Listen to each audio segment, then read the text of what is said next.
মৃত্যুর ব্যক্তির আপনি জানাজাতে গেলেন, এক মুসলমান অপর মুসলমানের উপরে 6টা হক, তার ভিতরে আপনি জানাজাতে অংশগ্রহণ করলেন।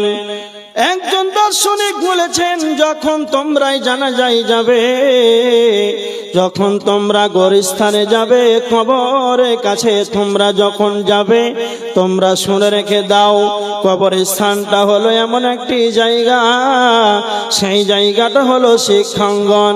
যেমন স্কুল রয়েছে, কলেজ, ইউনিভার্সিটি রয়েছে, স্কুল, কলেজ, ইউনিভার্সিটি, মসজিদ, মাদ্রাসায় যেমন শিক্ষা গ্রহণ করা হয়, অনুরূপ কবরস্থানটা হলো শিক্ষাঙ্গন। তবে কবরস্থানে কারা শিক্ষা নেবে? যাদের বিবেক আছে, যাদের মানুষত্বর জ্ঞান আছে, যাদের ক্ষমতা আছে, বিবেক শক্তি আছে, তারা কবরস্থানে গিয়ে সেখানে কবরে গিয়ে শিক্ষা নেবে।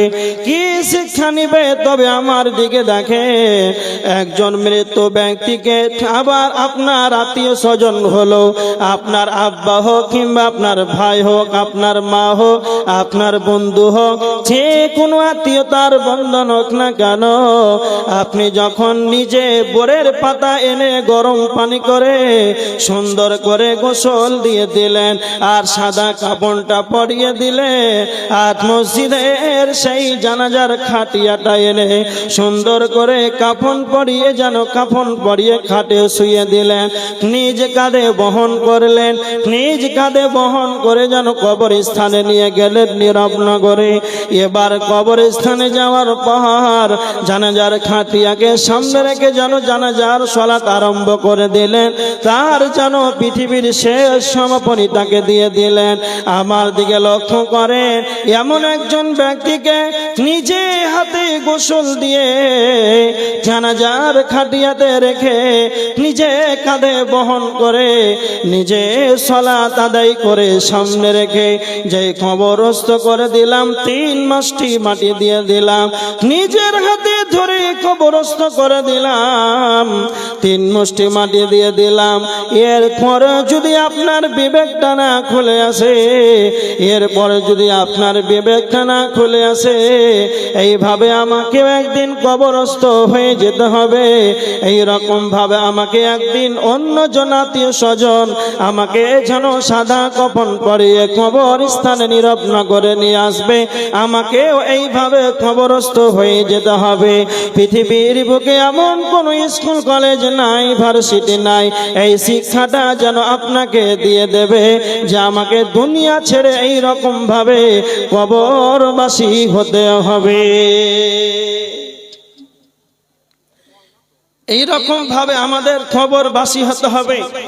এই রকম জ্ঞান তাদের খুলে আসবে যারা কবরস্থানে গিয়ে চিন্তা ভাবনা করবে। কবরস্থানে গিয়ে তারা চিন্তা ভাবনা করবে যে আমাকে এইভাবে একদিন চলে যেতে হবে। আল্লাহ রাসূল সাল্লাল্লাহু আলাইহি ওয়াসাল্লাম কবরস্থানে যেতে বলেছেন। ইবনে মাজাহ শরীফের হাদিস, ভালো করে শুনেন। হযরত আয়েশা, আম্মা জান আয়েশা রাদিয়াল্লাহু তাআলা আনহা তিনি বর্ণনা করেছেন, আল্লাহর নবী সাল্লাল্লাহু আলাইহি ওয়াসাল্লাম বলেছেন, রাখাসা ফি জিয়ারাতিল কুবুর। বিশ্বনবী হযরত আয়েশা রাদিয়াল্লাহু তাআলা আনহা বলছেন, আল্লাহর নবী কবর জিয়ারতের কথা বলেছেন। তার মানে কবর জিয়ারতের নির্দেশন দিয়েছেন বিশ্বনবী। তার মানে কবর জিয়ারত করতে হবে। নিজের আব্বাটা 10 বছর থেকে যেন নিজের আব্বা যেন কবরবাসী হয়ে আছে, কবরস্থানে যান, নিজের আব্বার জন্য দোয়া করেন, কবর জিয়ারত করেন, কবরস্থানে গিয়ে জিয়ারত করেন। কবরস্থানে যখন যাবেন দোয়া পড়বেন, আসসালামু আলাইকুম আলা দিয়ারি বিনাল মুমিনিনা ওয়াল মুসলিমিনা ওয়া ইন্না ইনশাআল্লাহু লাকুম লাহিকুনা নাসআলুল্লাহা লানা ওয়া লাকুমুল আফিয়া। এই বলে কবর জিয়ারত করবেন। আর একটা কথা মনে রাখবেন, বিশ্বনবী কবর জিয়ারতের নির্দেশন দিয়েছেন। কেন কেন কেন? হযরত আবু হুরায়রা হযরত আবু হুরায়রা রাদিয়াল্লাহু তাআলা আনহু তিনি হাদিসটি বর্ণনা করেছেন।